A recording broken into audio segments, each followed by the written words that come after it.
بسم اللہ الرحمن الرحیم۔ نبی کریم صلی اللہ علیہ وآلہ وسلم کا ارشاد ہے کہ رمضان المبارک کی ہر شب و روز میں اللہ کے یہاں سے جہنم کے قیدی چھوڑے جاتے ہیں، اور ہر مسلمان کے لیے ہر شب و روز میں ایک دوا ضرور قبول ہوتی ہے۔ فائدہ: بہت سی روایات میں روزے دار کی دوا کا قبول ہونا وارد ہوا ہے۔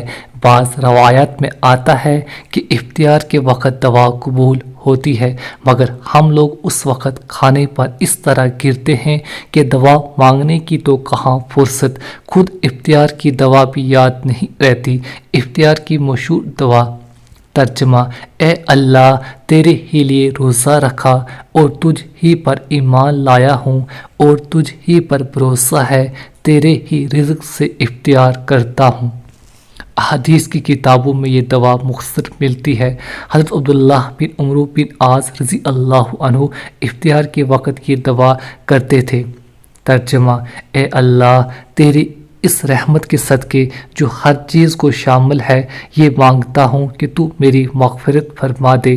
بعض کتب میں خود حضور اقدس صلی اللہ علیہ وآلہ وسلم سے یہ دعا منقول ہے۔